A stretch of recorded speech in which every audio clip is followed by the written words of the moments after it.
안녕하십니까. 4월 큐티 세미나 시작하도록 하겠습니다. 기도와 의미로 시작하겠습니다.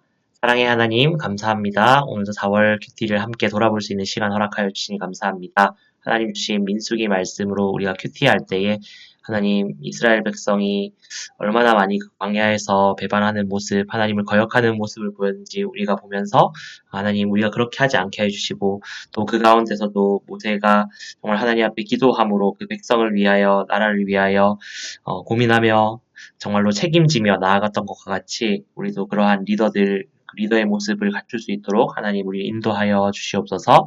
하나님 4월 주실 하나님의 말씀을 기대하며 나아갑니다. 감사합니다. 예수님 이름으로 기도드립니다. 아멘. 네, 말씀 함께 보도록 하겠습니다. 민수기 서론 한 번만 더, 지난달에도 했지만 한 번만 더 좀 보도록 하겠습니다. 민수기는 기본적으로 구약의 모세 오경에 속합니다. 이 제목은 어디서 왔는가? 여기 오타가 하나 있는데요. 70인역입니다. 70인역. 기본적으로는 이제 아리테모이라고 하는 70인역의 제목에서 좀 따왔습니다. 이것은 무슨 뜻이냐면 숫자들이라는 뜻이 있고 영어 numbers가 여기서 의미를 가지고 왔습니다. 그리고 우리나라 번역이 민수기도 백성민 숫자 수 기록 밝기 이러한 번역도 이 전통을 따른다고 볼 수 있습니다. 또 한 가지 전통은 이제 뭐냐면 히브리어 원어는 이제 베미드바르라고 하는 민수기의 첫 글자에서 따왔습니다. 이건 무슨 뜻이냐면 베는 전치사라고 할 수 있고 미드바르는 광야를 의미합니다. 그러니까 광야에서 있었던 일들 내용 중심으로 보면은 베 미드바르가 더 맞을 것 같고요. 그리고 70인역의 이 아리테모이는 좀 상징적으로 1장에서 나오는 1차 인구조사와 26장에 나오는 2차 인구조사를 통해서 40년간의 간격이 있었지만 60만 명, 이제 성인 남성 기준이긴 한데요. 대략 전체적으로는 뭐 200만 명 이상 될 수 있겠죠. 이 인구를 조사함으로써 하나님의 백성이 이제 얼마나 되는가, 또 어떻게 진을 나누고 군대, 전투를 준비할 것인가, 그래서 하나님의 그 준비 과정들, 그리고 하나님이 선택된 백성의 수가 어떻게 되는지 또 보여주는 상징적인 의미가 좀 있다고 볼 수 있겠습니다. 저자는 당연히 이제 모세이고요. 내적으로 봤을 때 이제 모세가 기록하니 하나님께서 모세에게 이르실 때 모세에게 말씀하시는 듯한 내용들이 여러 번 등장하고 있고 신약 사도들도 민수기를 모세의 저작으로 인정을 하고 있습니다. 기록 장소와 시기를 보면은 광야 시대 후기가 될 것 같습니다. 이제 거의 이 광야 시대가 끝나가는 과정까지를 다 얘기를 하고 있기 때문에 광야 시대가 거의 끝나갈 무렵 아마도 모압 평지에 다다라서 신명기의 내용이 이어지기 전까지의 내용이 이 민수기의 내용이 될 것 같습니다. 그래서 앞에도 제목을 다루면서 나눴지만 역사적 배경은 두 번의 인구조사, 전투를 준비하는 두 번의 인구조사와 그 중간에 불순종으로 인한 40년간의 광야를 방황하면서 또 이스라엘 백성이 어떻게 방황하고 반역하고 또 하나님께서 그것을 어떻게 용서하시고 또 지켜가시는가 그 두 가지 과정이 잘 나오고 있습니다. 그래서 신학적 강조점은 이 두 가지를 같이 볼 수 있을 것 같아요. 거친 광야에 있으면서 계속해서 순종을 훈련하는 거죠. 불순종하면 계속해서 심판을 받고 순종했을 때 하나님께서 지켜 보호해 주시는 그 경험들을 계속 쌓아가면서 순종을 훈련해가는 믿음의 다음 세대를 키워가는 그런 과정을 볼 수 있습니다. 또 한 가지는 그렇게 거칠고 어려운 광야지만 하나님께서 만나와 배추라기를 또 먹이시고 반석에서 물을 내시고 또 하나님이 여러 공격과 위협으로부터 지켜주시는 것들 그리고 배반과 반역에도 불구하고 또 용서하시는 것들을 통해서 끊임없이 보호하시는 하나님의 모습을 우리가 볼 수 있습니다.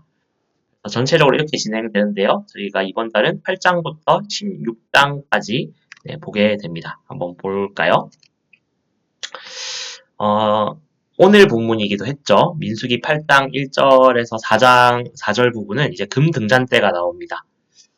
모양을 먼저 보면 좀 이런 형태입니다. 가운데 줄기가 있고 양쪽으로 3개씩의 줄기가 있고 제사장은 성소에 들어가서 이 성소에 있는 금 등잔대를 밝힙니다.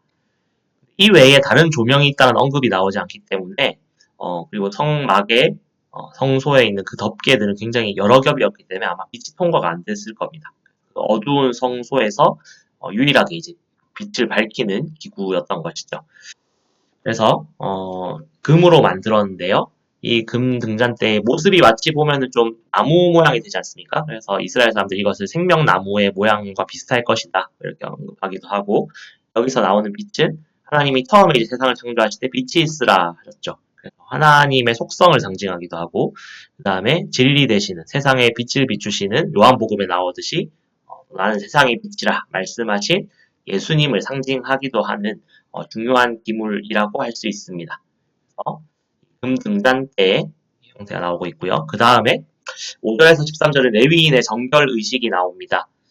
그래서 레위인은 속죄의 물을 뿌리고 잘 씻는 거죠. 그러고 삭도로 이제 그것 몸을 이제 밀어서 그 이복을 빨게 하는 장면이 나오고 있습니다. 그래서 한마디로 굉장히 정결하게 하면서 이제 예수님을 보게 하는 것이죠. 제사를 지낼 수 있게 하는 것이죠. 좀 그런 우리의 태도에 대해서 한번 돌아볼 수 있는, 현대적으로는 좀 볼 수 있는 그런 포인트들이 있을 것 같습니다. 이런 레위인들은 어떤 존재들인가? 흔들어 바치는 제물, 이제 요제라고 하는데요. 레위인을 제물로 바치라고 합니다. 좀 깜짝 놀랄 수도 있는데, 레위인을 인신공연을 하란 말인가? 그런 뜻이 아니라, 16절에 보면 좀 설명이 나오고 있죠. 이스라엘 자손 중에 내게 온전히 드린 바 된 자라. 그 초태생으로서 하나님께 온전히 바쳐진 자들. 이것은 이제 그 출애굽에서 마지막 10가지 재앙 중에 마지막 재앙 장자의 죽음에서 6월절에 장자들이 죽지 않은 것을 대신해서 이스라엘 모든 민족의 장자들이 죽지 않은 것을 대신해서 그 사람들을 대신해서 레위인을 나에게 바쳐라. 내 거다. 하나님께서 말씀하시는 것이죠. 상징적인 의미가 있습니다. 그래서 레위인들은 하나님께 바쳐진 지파로서 다른 업무를 하지 않고 온전히 성전의 업무, 하나님의 거룩한 업무에만 집중할 수 있도록 하는 것이 하나님의 계획이었습니다. 자, 그 다음에 6월절 규례가 민수기 9장에서 나오고 있습니다. 애굽 땅에서 나온 다음 해 첫째 달에 여호와께서 시내 광야에서 모세에게 말씀하여 이르시되 이스라엘 자손에게 6월절을 그 정한 기일에 지키게 하라. 6월절의 룰들이 나오고 있죠. 이 6월절의 규례를 보면 사실 좀 복잡합니다. 조금은 복잡할 수 있는데 어린 양 고기를 이제 잡아서 먹게 되고요. 그 다음에 쓴 나물과 물을 먹게 됩니다. 그리고 뭔가 맛있는 것들, 그다음 딱딱한 빵을 먹거든요. 맛있는 것들이나 이런 것을 먹지 않고 딱딱한 빵을 먹는 것을 통해서 굉장히 좀 불편하게 사실은 지내는 시기로 볼 수 있습니다. 무교병과 쓴 나물을 이렇게 먹는데 아침까지 그것을 조금도 남겨두지 말고 뼈를 하나도 꺾지 말아서 6월절 규례대로 지킨다. 이 6월절에 어린 양의 뼈를 꺾지 않는 것을 가지고 나중에 예수님의 십자가에 달리실 때 뼈를 꺾지 않았던, 무릎을 꺾지 않았던 모습을 이 말씀의 성취다라고 합니다. 그래서 이 6월절 양 자체가 예수님을 좀 예표하는 상징이기 때문에 이 6월절은 굉장히 중요하다라고 할 수 있습니다. 그래서 이 6월절을 잘 지키도록 하나님이 말씀하고 계십니다. 자, 그리고 이제 성막에서 구름과 불이 이제 위에 떠 있습니다. 그래서 이것이 떠 있으면 하나님 여기 계시는 거고, 이게 이동을 하면은 구름이 성막에서 이동을 할 때는 이스라엘 자손이 행진을 하게 되는 거죠. 그래서 이런 형태이지 않을까 상상도를 한번 그려본 겁니다. 가운데 성막이 있고요. 그 앞에 레위인들의 텐트가 있고요. 그리고 사방으로 해서 이스라엘 12지파가 진을 치고 있는 모습, 그 위에 구름과 불빛이 나오는 구름이 이렇게 떠 있지 않았을까. 그리고 이 구름이 이동을 하면 다 같이 이제 자기 진을 접고 텐트를 접고 따라서 이동을 하는, 또 여기서 어딘가에서 멈추면 거기서 멈추는 그런 것들을 우리가 상상해 볼 수 있습니다. 이제 은나팔이 나오는데요. 이제 은나팔 둘을 만들어서 어떻게 행진하고 멈출 것인가. 사실 이 굉장히 많은 사람들을 한 번에 이렇게 통제할 수 있는 방식이 좀 어려울 텐데요. 나팔을 통해 소리를 통해서 이렇게 하는 것을 볼 수가 있습니다. 이렇게 하는 걸 보면 이제 전쟁 준비라고도 할 수 있겠죠. 어떻게 나아가고 어떻게 멈추고 어떻게 모이고 이렇게 해야 되는 것들을 우리가 좀 볼 수 있습니다. 군대에 가보면 뭐 그런 것이 있습니다. 이제 계속해서 불령이 나오고 사이렌이 울리고 그런 신호들, 그리고 종소리나 이런 것들 통해서 비상사태나 이런 걸 알려주고 어떤 사태인지도 이렇게 그 몇 번을 치는지 이런 거에 따라서 좀 신호의 그 색이나 신호의 길이에 따라서 하는데 여기도 비슷한 방법을 쓰고 있습니다. 그래서 뭐 세세하게 알기보다는 좀 이런 의미들을 아는 게 중요할 것 같고요. 이렇게 할 때는 멈추고, 이렇게 쓸 때는 가고, 뭐, 이렇게 되는구나. 끊어서 불 때는 어떻게 하고, 길게 불 때는 어떻게 하는구나. 이런 걸 알면 좋을 것 같고. 그리고 또 저는 이 말씀이 굉장히 은혜롭더라고요. 어, 아론의 자손인 제사장들이 이것을 불게 되는데요. 너희가 자기를 압박하는 대적을 치러 나갈 때 나팔을 크게 불지니 그리하면 너희 하나님 여호와가 너희를 기억하고 너희를 너희의 대적에게서 구원하시리라 라고 나오고 있습니다. 하나님 앞에서 나팔을 불 때 하나님께서 우리와 함께 하시고 인도하시는구나. 이것을 저희가 볼 수 있습니다. 마치 저는 기도하는 모습과 같더라고요. 크게 울부짖고 하나님 앞에 기도하고 하나님의 하나님 되심을 선포할 때 하나님이 모든 압제를 풀어주시는 것들을 저희가 한번 영적으로 상상해 볼 수 있지 않을까 생각을 했습니다. 자, 그리고 10장으로 넘어가면은 이제 드디어 이동이 시작됩니다. 이적계까지는 이제 이렇게 이동할 거야 라고 말해주셨다면은 이제는 진짜 이동을 시작하는 거죠. 그래서 시내 광야에서 출발해서 바람 광야까지 쭉 이동을 하게 됩니다. 행진을 하는데 행진하는 순서는 이렇게 됩니다. 언약궤가 제일 앞서가고요. 그 다음에 유다 지파, 이사갈 지파, 스불론 지파가 따라오고 무라리 게르손 자손들이 뒤에 쭉 따라오고 그 다음 루벤, 그 다음에 시므온, 그 다음에 갓, 그 다음에 고핫 자손과 성막의 이제 기구들이 또 따라오고 그 다음에 에브라임과 므낫세, 베냐민, 단, 아셀, 납달 이런 식으로 쭉 이동을 하게 됩니다. 그래서 여기 보시면 이제 시내 광야 제일 밑에 쪽에 있는 시내 광야에서 저 북쪽에 있는 바람 광야로 해서 쭉 올라가게 됩니다. 이렇게 올라가는 거 방향을 알게 되고 그리고 출애굽 지도가 보시면은 좀 형태가 여러 가지 다른 걸 알 수 있어요. 왜냐면은 일단은 기본적으로 그 중간에 있는 지역들이 명확한 곳도 있지만 오늘날 이제 없어진 이제 유적으로 제대로 발견되지 않은 곳들이 좀 있을 수 있습니다. 그래서 좀 찍혀있는 위치가 좀 애매하고요. 그리고 또 중요한 부분이 여기 보시면 이집트에서 이 시내 광야까지 가는 코스가 좀 애매합니다.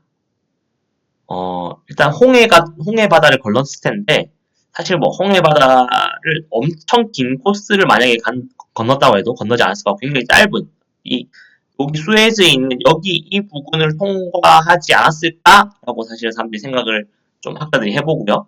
아니면 여기는 비터호라고 호수가 하나 있습니다. 사실은 이제 홍해라고 우리가 번역을 하긴 하는데 이 홍해의 번역이 사실 굉장히 애매합니다. 홍해라는 이 지명이 아니라 갈대의 바다 이런 식으로 돼 있거든요. 원어를 보면. 그래서 사실은 우리가 홍해로 너무 익숙하게 해왔지만 이거는 이제 원어에 따르면은 사실은 그게 우리가 알고 있는 이 홍해가 아닐 수 있다라는 거죠. 네. 그냥 현대적인 해석입니다.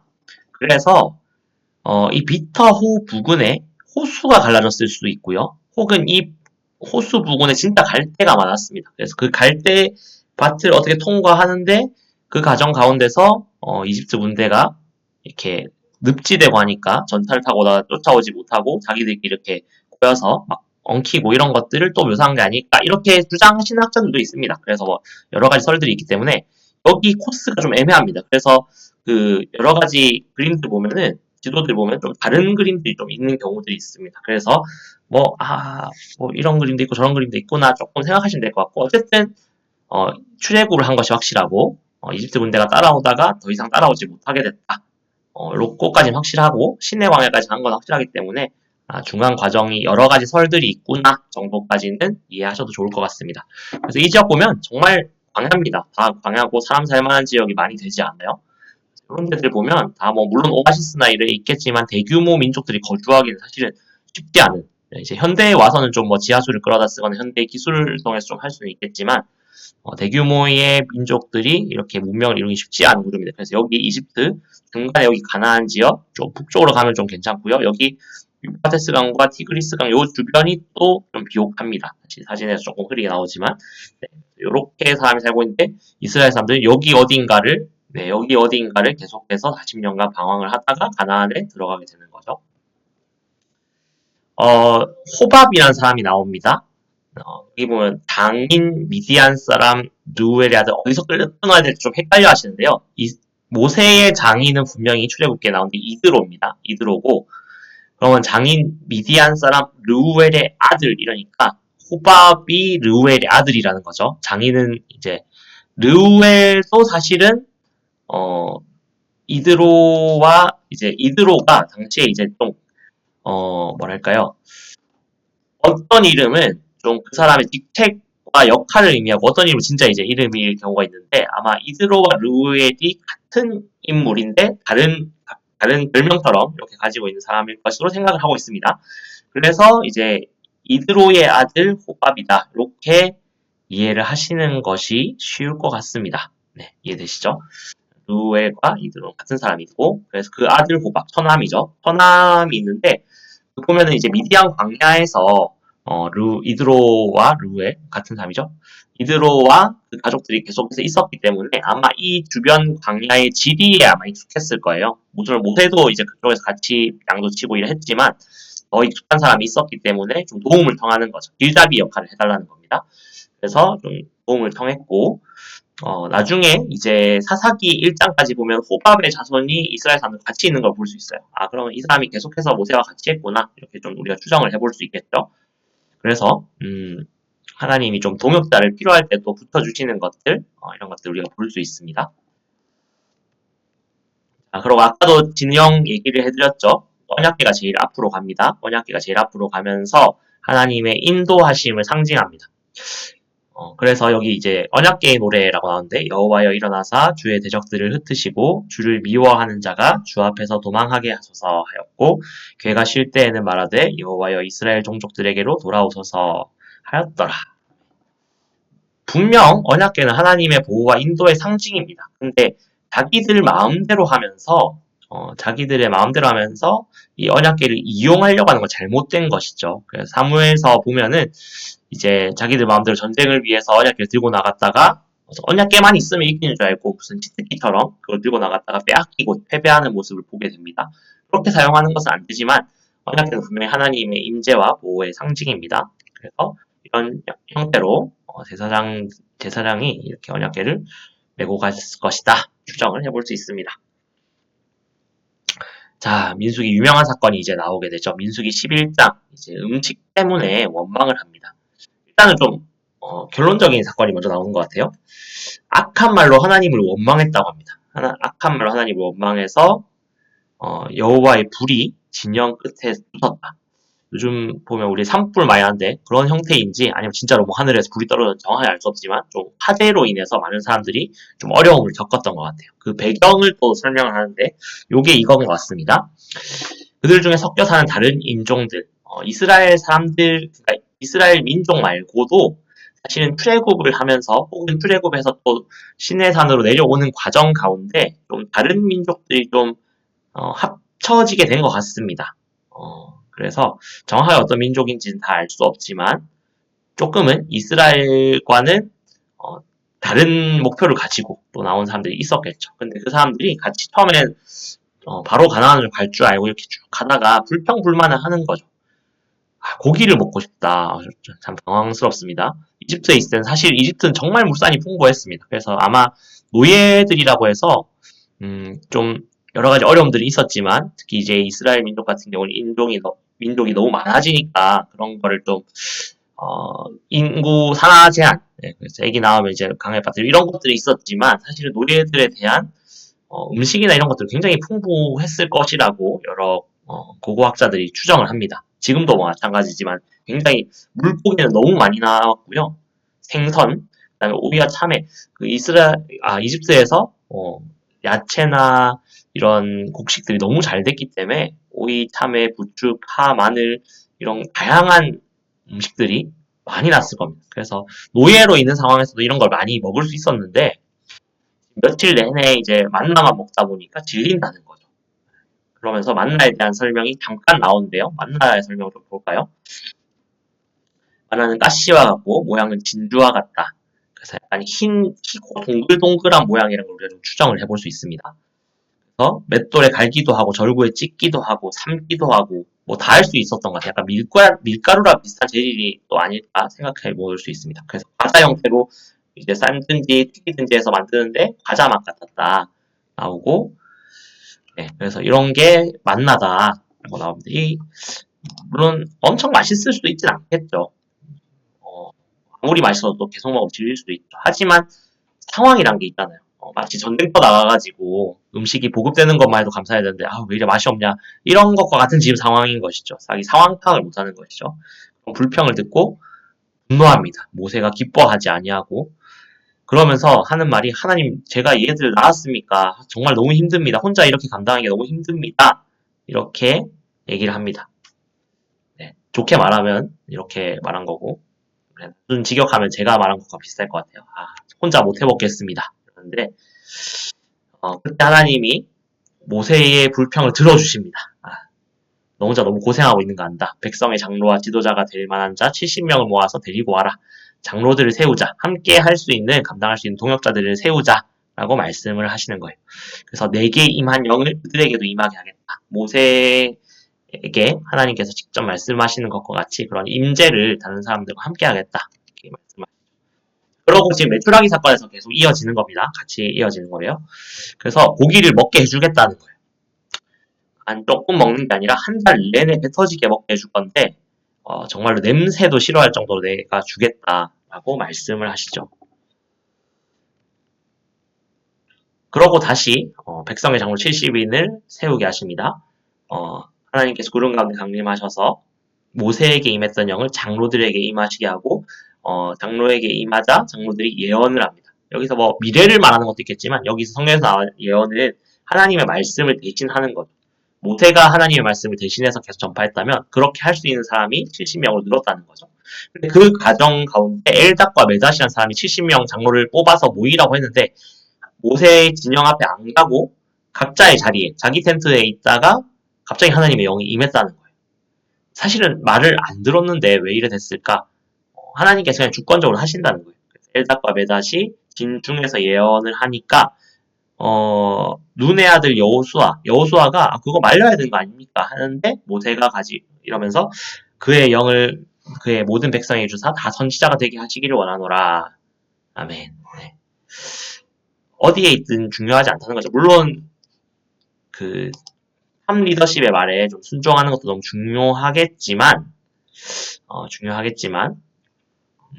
하나님의 영으로 하는 것들에 대해서 우리가 함부로 판단할 수 없다는 것을 모세가 보여주죠. 물론 여호수아도 나쁜 의도는 아니었을 거예요. 모세의 권위를 보호하기 위해서 안 나온 사람에게는 이걸 말려야 되는 거 아니냐 하는데, 요엘 선지자가 나중에 그렇게 얘기를 하죠. 나의 영을 모든 사람에게 부어주리라 라고 하죠. 그리고 예수님께서 오순절에 성령 강림하실 때 이것이 드러나죠. 하나님의 영이 예수님의 이름을 고백하는 자들에게 모두에게 부어지죠. 우리에게도 있겠죠. 그런 말씀입니다.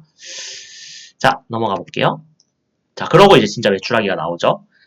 그러고 31절 굉장히 재미있는 얘기가 있는데요. 계속해서 영 이야기가 나서는 하나님이 영을 부어줄 것이다 했는데, 그 영과 31절에 나오는 바람이란 말이 같은 언어입니다. 루아흐라는 건데요. 성령을 뜻하기도 하고 기본적으로 바람을 뜻하기도 해요. 하나님의 임재하심이 결국 중요한 거죠. 어떤 형태로 나타나든 하나님의 임재하심과 바람이 여호와에게서 나와라고 돼 있죠. 이거 하나님이 일으키신 건데 굉장히 좀 굉장히 언어 유의적인 의미가 좀 있는 것 같아요. 메추라기도 하나님이 보내주신 거고, 장로들에게 임한 하나님의 영도 하나님이 보내주신 거죠. 그래서 메추라기를 몰아서 진영 근처, 이스라엘의 진영 근처로 내리게 하셨다라고 합니다. 계절풍을 타고 이동하는 그 아프리카와 그 팔레스타인 지역까지 왔다 갔다 하는, 중동 지역 왔다 갔다 하는 그 메추라기였다라고 우리가 보통 보는데요. 이렇게 생겼습니다. 굉장히 귀엽게 생겼죠. 그리고 또 약간 닮아서 맛있게 생겼죠. 그래서 식용으로 많이 먹는다고 합니다. 그래서 이 메추라기를 하나님이 바람에 의해서 땅에 다 떨어지게 하신 것 같아요. 그래서 그거를 펴두었더니, 그러고 고기를 먹고 있는 고기가 씹히기도 전에 뭔가 재앙이 일어났다고 합니다. 그래서 기브로 나와 라고 했다. 탐욕의 올짜기, 이런 뜻이 있습니다. 그래서 사실은 이 만나와 메추라기라고 할 때 굉장히 우리가 좋은 의미로 많이 쓰지만 사실은 조금 위험한 표현이기도 하죠. 네, 하나님께 분노하고 하나님을 원망했다가 얻은 건데 그 고기를 먹는 사이에 재앙이 또 임했다라고 하니까 좀 무섭죠. 우리가 좀 순종할 필요가 있습니다. 민수기 12장 보면은 이제 미리암과 아론, 모세의 형과 누나죠. 물론 뭐 모세도 좀 잘못한 것처럼 보이는 행동을 합니다. 구스 여자. 지금 아마 이디오피아 지역의 여인으로 보이는데요. 아프리카 쪽으로 갔나? 아니고 이스라엘과 함께 섞여왔던 다른 노예 민족 중에 한 명이었을 것으로 볼 수도 있습니다.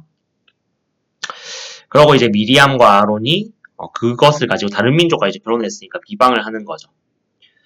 그리고 모세에게 하는 말이 너만 하나님의 임재가 있었느냐? 우리에게도 있다. 하니까 갑자기 또 상당하니까 좀 어색해 보입니다. 모세의 온유함이 더했다. 아마도 모세가 정말 한번 참고 좀 화가 날 만하죠. 화가 날 만한데 다시 참고 기도하고 하나님께 나아갔던 것 같아요. 그래서 이런 온유함이 모든 사람보다 나았다. 이렇게 얘기를 하는 것 같은데 성경이 말하는 온유함은 사실은 그냥 착하고 다른 사람 말 잘 들어주는 그런 부분이 아닐 수 있습니다. 온유함이란 하나님의 명령에 얼마나 순종하는가, 잘 훈련되어 있는가, 그것을 의미하는 게 성경적인 온유함입니다. 어쨌든 하나님이 나오라고 하죠. 그러면서 물론 하나님이 아론과 미리암에게도 환상과 꿈을 통해서 말해주기도 했는데 내 모세는 그 정도가 아니다. 대면하여 명백히 말하고 은밀한 말로 아니하고 여호와의 형상을 보았다라고 하면서 모세에게 순종할 것을 하나님이 말씀하시죠. 그러면서 미리암에게 병이 걸립니다. 아론이 미리암이 조금 더 주도적이었었나 봐요. 네, 그렇게 생각할 수 있는데 이 미리암도 사실은 굉장히 중요한 인물로 보고 있습니다. 아마도 그 모세를 이렇게 옛날 어릴 때 아기를 갈대 상자에 띄울 때 그걸 지켜봤던 모세의 누이가 미리암이 아니냐라고 많은 학자들이 이제 주장을 하는데요. 네, 그럴 가능성이 있을 것 같아요. 그만큼 자기들이 이제 어렸을 때부터 봤던 어떤 자기들이 이제 여선지자고 또 대제사장이라서 그런 직분에 의해서 모세만 너무 많이 추앙받는 것 같으니까 좀 기분 나빠서 그랬을 수도 있는데 사실은 이제 가족이다 보니까 형이고 특히 손위 사람이다 보니까 아유 너만 그렇냐 우리도 막 자격이 있지 않냐 이러면서 좀 동생을 보듯이 그렇게 했던 것 같아요. 우리가 좀 사실은 많이 하는 실수 중에 하나가 너무 가깝거나 또 너무 친하면은 우리가 실수를 할 때가 있습니다. 그런 것처럼 근데 성경에서 말하는 것은 또 공적인 일에서는 영적인 권위가 있어야 되는데 우리가 그런 것 함부로 무시해서는 안 되는 것을 보게 되죠. 그래서 미리암이 병에 걸렸다가 일주일 동안 고생을 하다가 다시 돌아오게 됩니다. 그러고 이제 정탐꾼 사건이 나오죠.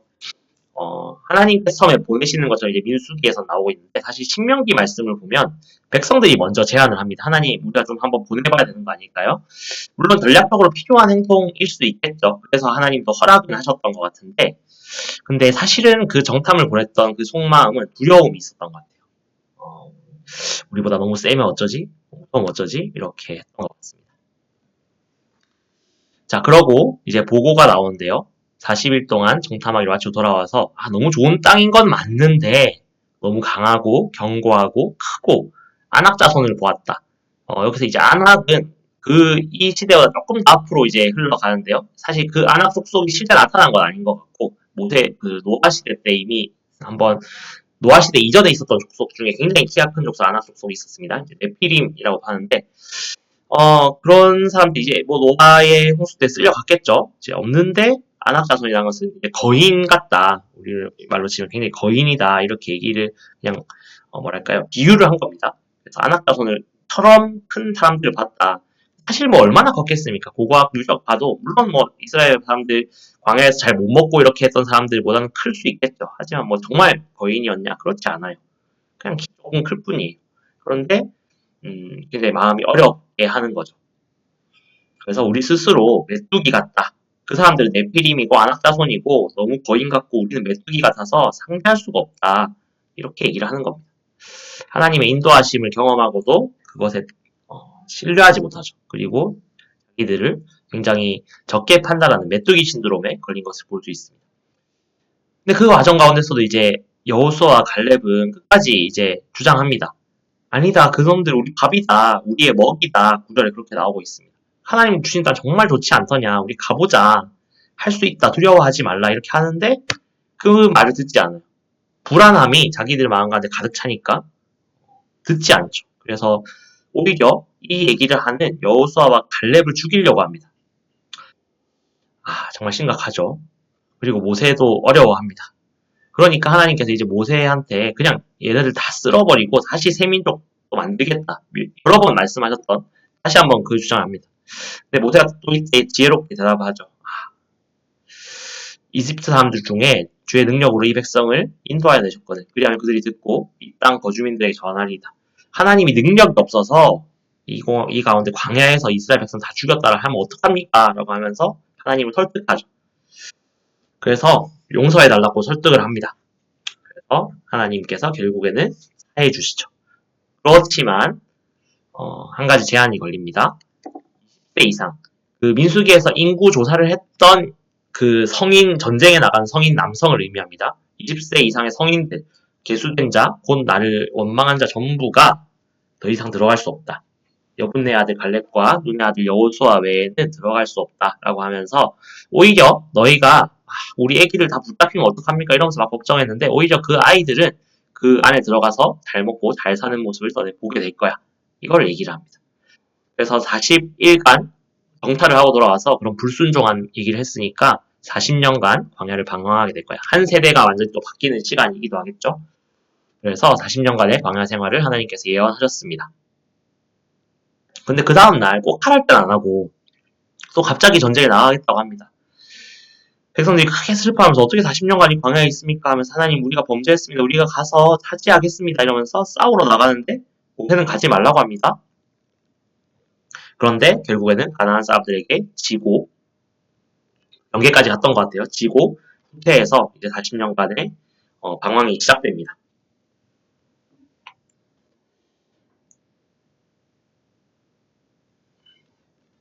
그리고 15장 이제 보시면 죄송합니다. 이 제목이 좀 잘못됐네요. 가나안 땅에 들어가서 드릴 예물인데요.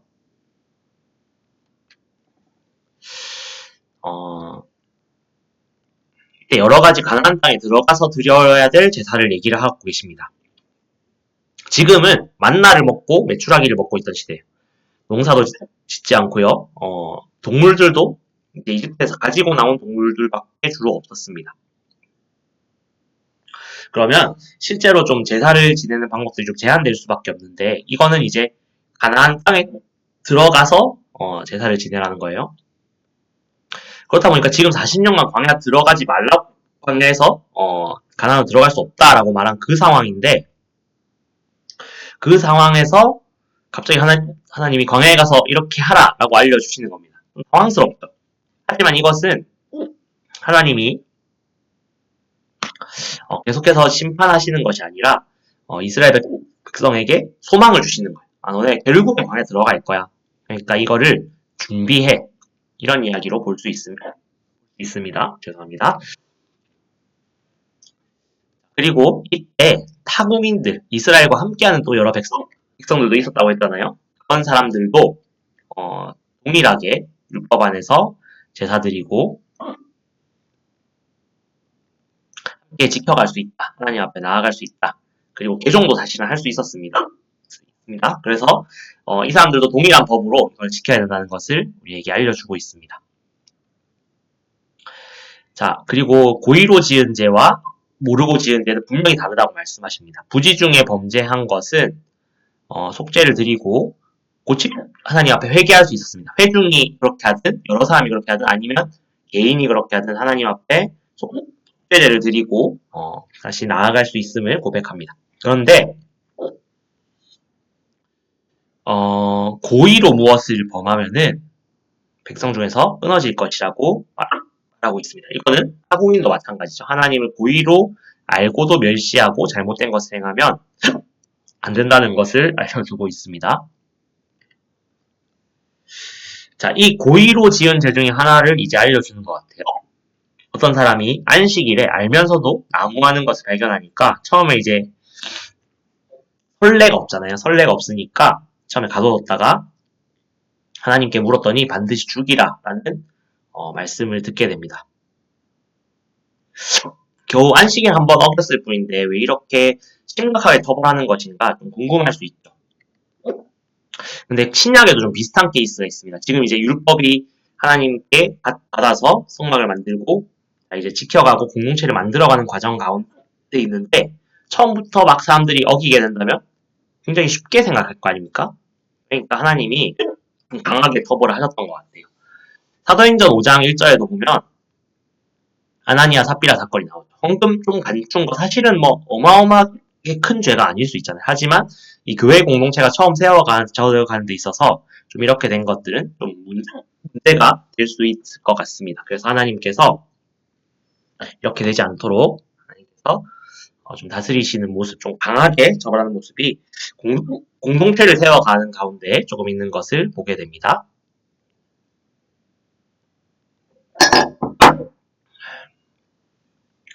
자, 그리고 민수기 15장 후반부를 보면 이스라엘 사람들의 좀 특이한 복장이 나오게 됩니다. 옷단기에 술을 만들어서 제가 그림 좀 이래 참고했는데요. 청색 끈을 그 기술에 더하라 라고 되어 있습니다. 한마디로 무슨 말이냐면 딱 보면 이스라엘 사람인 줄 알게 하라는 뜻이에요. 그래서 어디 가서 우리가 복장만 바르게 해도 좀 이상한 행동을 하기가 어려워질 때가 있지 않습니까? 그런 것처럼 이스라엘 민족이 스스로를 좀 구분하고 하나님 앞에 바른 모습으로 거룩한 모습으로 나아가기를 방종하지 않고 음행하지 않게 하기 위해서 이 복장을 알려주시는 것을 볼 수 있습니다. 자, 그런데 이런 것들이 사실은 이제 처음에 의도는 너무 좋은데 시간이 갈수록 좀 잘못되는 것들을 우리가 보게 되죠. 이 복장만 갖추면 되는 것처럼 착각할 때가 있다는 거예요. 근데 그렇게 되어서는 안 되겠죠. 자, 계속해서 반역이 좀 사람들에게 일어납니다. 아까 미리암과 아론도 그렇게 했었는데요. 그걸 보고도 또 고라 자손도 반역을 합니다. 한번 생각해보면요. 모세와 아론도 다 레위파입니다. 한마디로 이 사람들은 어떻게 보면 모세보다 좀 가족 중에서 더 높은 사람들이었을 가능성이 있어요. 뭐 삼촌이고 사실은 다 한 가문이니까. 그러다 보니까 모세가 하는 게 좀 안 이꺼운 거예요. 왜 자기는 탑 리더십이 될 수 없고 모세의 말에 따라야 되는가? 특히 제사장은 보면 되게 좋은 역할을 하는 것 같은데 왜 레위인들은 뭔가 하찮은 일을 하는 것 같은가? 이것 때문에 분노가 있는 거죠. 그리고 르우벤 자손 또 누굽니까? 르우벤은 사실은 그 야곱의 장자죠. 그 장자의 역할을 해야 되는데 물론 이제 그 장자권은 요셉에게 넘어간 것으로 우리가 해석을 하지만 이런 사람들이 불만인 거예요. 자기들이 탑 리더십을 하는 게 더 맞는 것 같은데 왜 모세가 리더십을 하고 여호수아가 리더십을 하는가? 불만인 거죠. 그래서 약 250명이나 되는 사람들이 모세에게 반역을 합니다.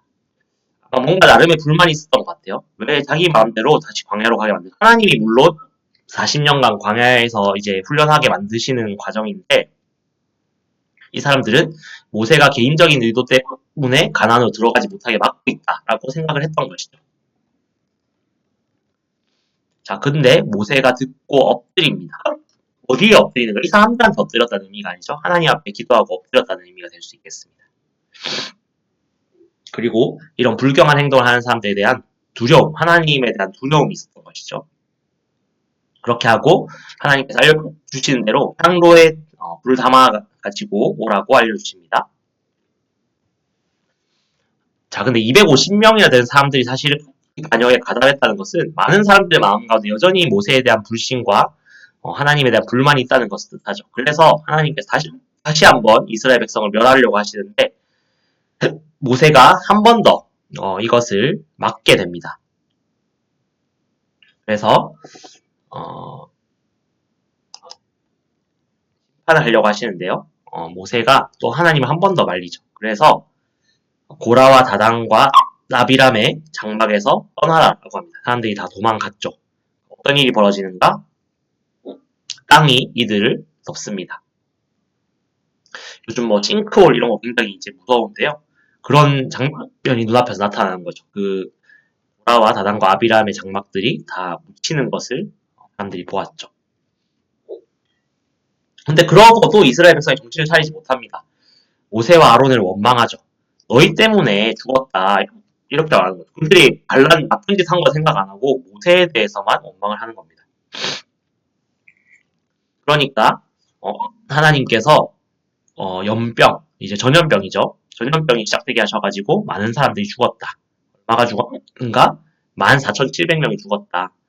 고라에 직접 그 파묻힌 사람 말고도 14,700명이 죽는 것을 통해서 모세의 권위를 사실은 좀 세워주시는 이런 장면을 우리가 볼 수 있습니다.